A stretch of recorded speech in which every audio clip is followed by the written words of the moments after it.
안녕하세요. 90억 경제나무입니다. 본 영상은 투자 공부와 정보 공유를 위한 개인적인 의견이며 특정 종목의 매수나 매도를 권유하지 않습니다. 모든 투자 판단과 책임은 투자자 본인에게 있습니다. 영상이 도움이 되신다면 좋아요와 구독 부탁드립니다. 더 좋은 투자 콘텐츠를 만드는 데 큰 힘이 됩니다. 그럼 오늘 이야기 시작하겠습니다.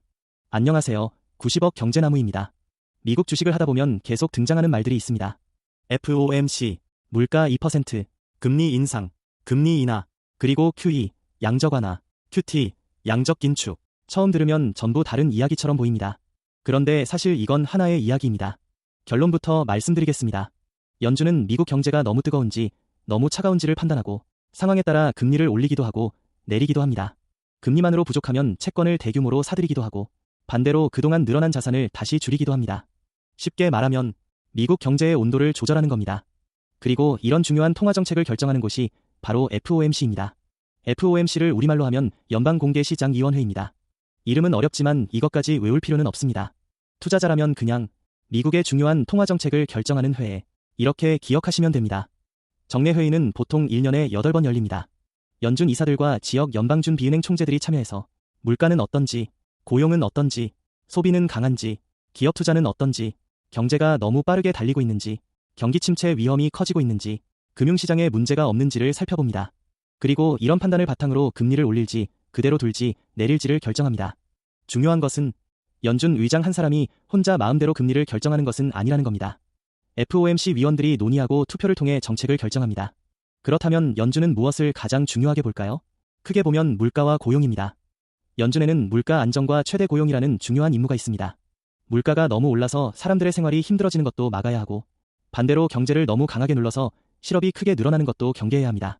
그런데 경제 뉴스를 보다 보면 정말 자주 나오는 숫자가 있습니다. 바로 2%입니다.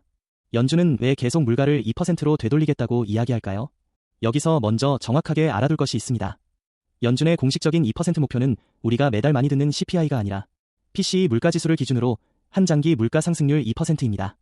그리고 연준이 2%라는 숫자를 공식적인 장기 물가 목표로 명확하게 제시한 것은 2012년 벤 버냉키 의장 시절입니다. 그런데 왜 하필 2%일까요? 물가가 안 오르는 것이 좋다면 0%가 더 좋은 거 아닐까요? 소비자 입장에서는 그렇게 생각할 수 있습니다. 하지만 중앙은행 입장에서는 조금 다릅니다. 물가 상승률이 0% 부근에 너무 가까워지면 경제가 조금만 나빠져도 물가가 마이너스로 내려가는 디플레이션에 빠질 위험이 있습니다.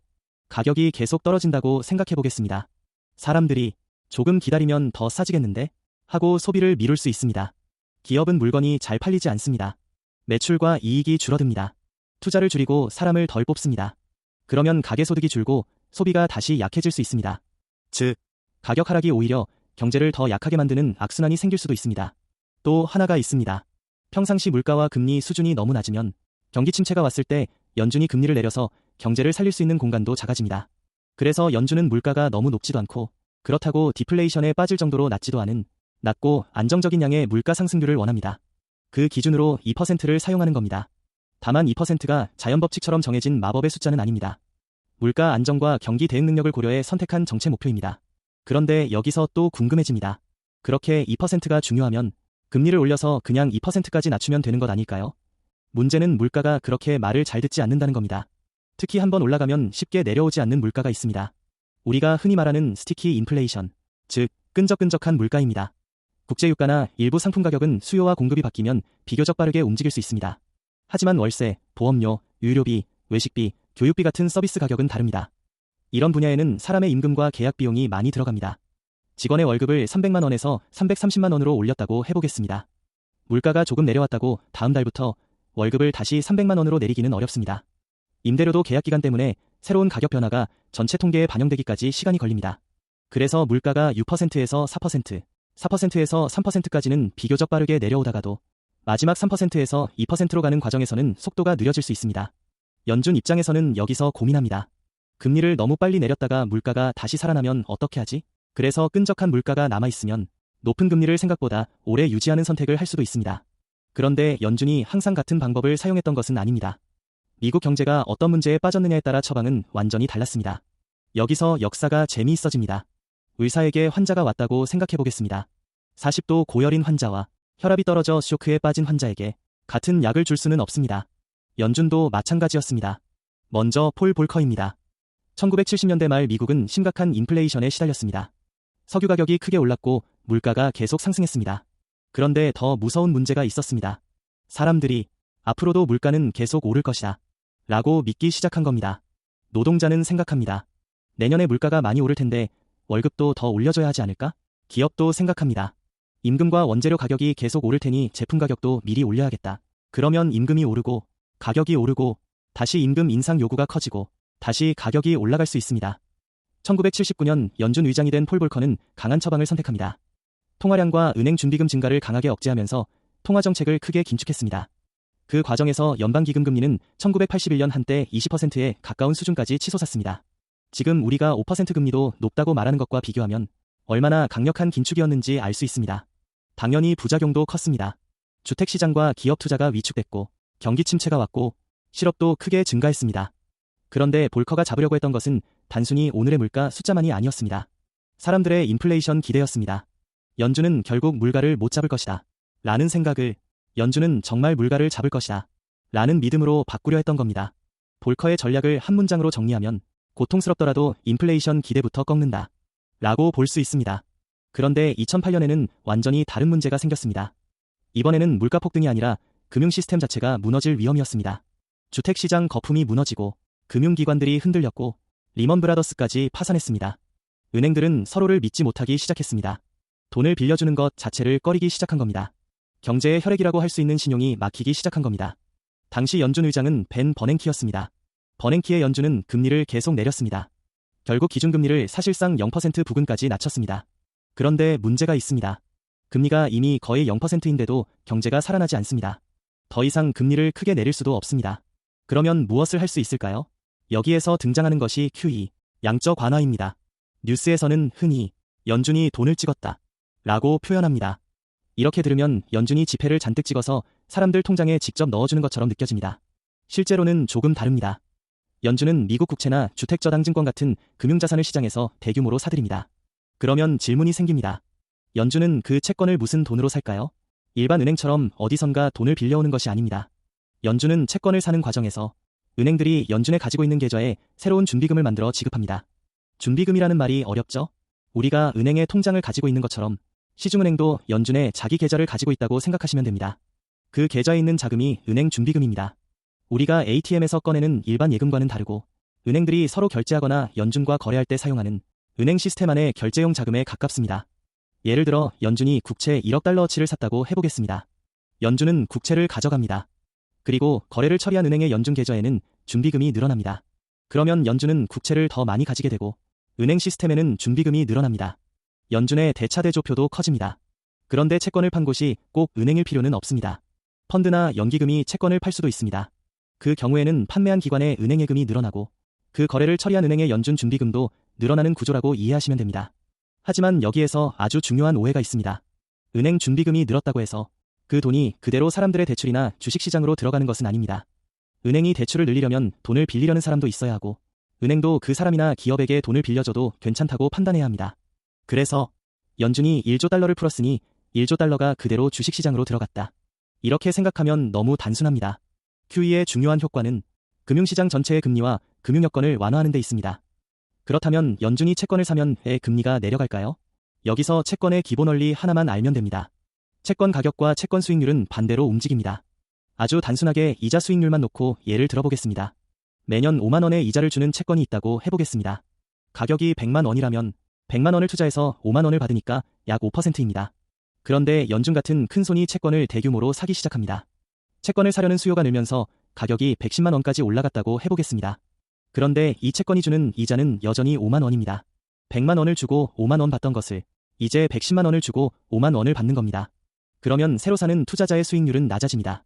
그래서 채권 가격 상승, 채권 수익률 하락이라는 관계가 생깁니다. 실제 채권의 만기 수익률은 만기와 원금 상환 같은 요소까지 함께 계산하지만 오늘은 원리를 쉽게 이해하기 위해 단순하게 설명드리는 겁니다.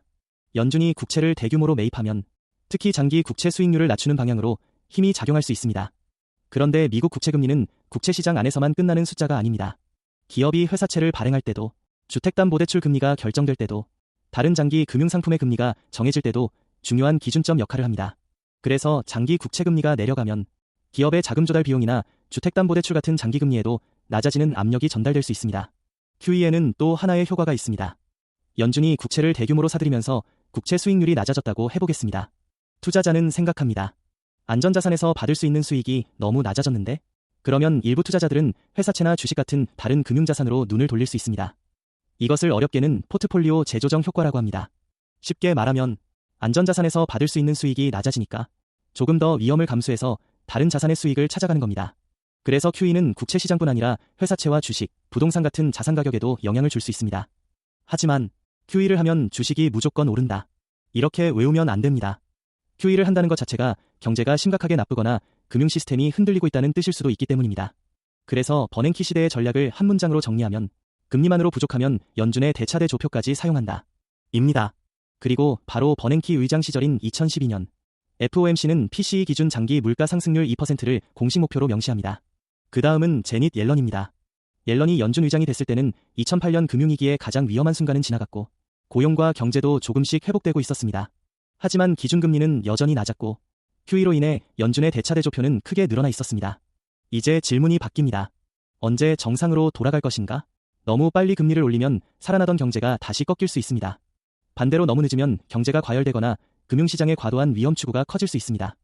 그래서 옐런 시대에는 점진적인 정상화가 중요했습니다. 한꺼번에 브레이크를 세게 밟기보다 고용과 물가를 확인하면서 금리를 조금씩 정상화하는 방식입니다. 그리고 2017년에는 연준의 대차대 조표를 줄이는 과정도 시작됩니다. 당시 연준은 이를 대차대 조표 정상화라고 표현했습니다. 시장에서는 이런 방향을 흔히 QT, 양적 긴축이라고 부릅니다. QE가 연준이 채권을 사면서 대차대 조표를 키우는 방향이라면 QT는 반대입니다. 연준이 가지고 있는 채권이 만기가 됐을 때 예전처럼 전부 다시 사지 않고 일정 규모를 재투자하지 않습니다. 그러면 시간이 지나면서 연준이 보유한 채권과 대차대 조표 규모가 줄어듭니다. 다른 조건이 같다면 금융 시스템의 준비금도 줄어드는 방향으로 작용할 수 있습니다. 쉽게 기억하면 됩니다. QE는 금융 여건을 완화하려는 방향, QT는 그 완화를 줄이고 더 긴축적인 방향으로 가져가는 과정. 하지만 QT를 하면 주식이 무조건 떨어진다는 뜻도 아닙니다. 시장이 얼마나 예상했는지, 경제가 얼마나 강한지, 기업이익은 어떤지, 국채금리와 달러가 어떻게 반응하는지를 같이 봐야 합니다. 이제 역사를 다시 보면 재미있어집니다. 폴 볼커가 만난 미국 경제는 인플레이션이라는 고열 환자였습니다. 그래서 강력한 긴축이라는 처방을 사용했습니다. 벤 버냉키가 만난 미국 경제는 금융 시스템이 쇼크에 빠진 환자였습니다. 그래서 금리를 거의 0%까지 내리고 QE라는 추가 처방까지 사용했습니다. 제닛 옐런이 만난 미국 경제는 응급실에서 살아나 재활을 시작해야 하는 환자였습니다. 그래서 금리와 대차대 조표를 천천히 정상화했습니다. 세 사람의 전략이 달랐던 가장 중요한 이유는 그들이 만난 미국 경제의 문제가 달랐기 때문입니다. 그래서 연준을 단순히 매파냐 비둘기 파냐만으로 보면 부족합니다. 주식 투자자에게 더 중요한 질문은 이것입니다. 지금 연준이 가장 걱정하는 것이 무엇인가? 물가입니까? 고용 악화입니까? 경기 침체입니까? 금융 시스템의 불안입니까? 그리고 그 문제를 해결하기 위해 어떤 도구를 사용하려 하는가? 금리를 올릴까요? 내릴까요? 높은 금리를 오래 유지할까요? 대차대 조표를 늘릴까요? 줄일까요? 그리고 마지막으로 미국 2년물 국채금리, 10년물 국채금리, 달러, 그리고 주식시장이 실제로 어떻게 반응하는지 확인하는 겁니다. 연준의 판단이 바뀌면 시장이 예상하는 앞으로의 금리도 바뀝니다. 국채금리가 움직이고, 달러가 움직이고, 기업의 자금 조달 비용이 바뀌고, 결국 주식의 가치평가에도 영향을 줄 수 있습니다. 하지만 금리 인하는 무조건 주식 상승이라고 외워서도 안 됩니다. 심각한 경기 침체나 금융 불안 때문에 금리를 내리는 것이라면 기업 이익이 크게 나빠질 수도 있기 때문입니다. 오늘 딱 하나만 기억하신다면 이것입니다. FOMC를 이해한다는 것은 다음 금리를 맞히는 것이 아닙니다. 연준이 지금 미국 경제가 어떤 병에 걸려 있다고 보는가, 이것을 이해하는 겁니다. FOMC, 물가 2%, 금리, QE, QT, 전부 따로 떨어진 어려운 경제 용어가 아닙니다. 연준이 미국 경제의 온도를 조절하기 위해 사용하는 하나의 통화정책 이야기입니다. 그래서 다음에 FOMC 뉴스가 나오면 금리를 몇 %로 결정했는지만 보지 마십시오. 한 가지 질문부터 해보십시오. 지금 연준은 무엇과 싸우고 있는가? 이 질문이 보이기 시작하면 왜 국채금리가 움직이고, 왜 달러가 움직이고, 왜 나스닥이 흔들리는지도 훨씬 쉽게 이해할 수 있습니다. 이 영상은 특정 종목의 매수와 매도를 권유하기 위한 콘텐츠가 아니라 시장과 투자 정보를 함께 공부하기 위한 콘텐츠입니다. 투자 판단은 충분히 확인하신 뒤 본인의 기준으로 해주시기 바랍니다. 영상이 도움이 되신다면 구독과 좋아요 부탁드립니다.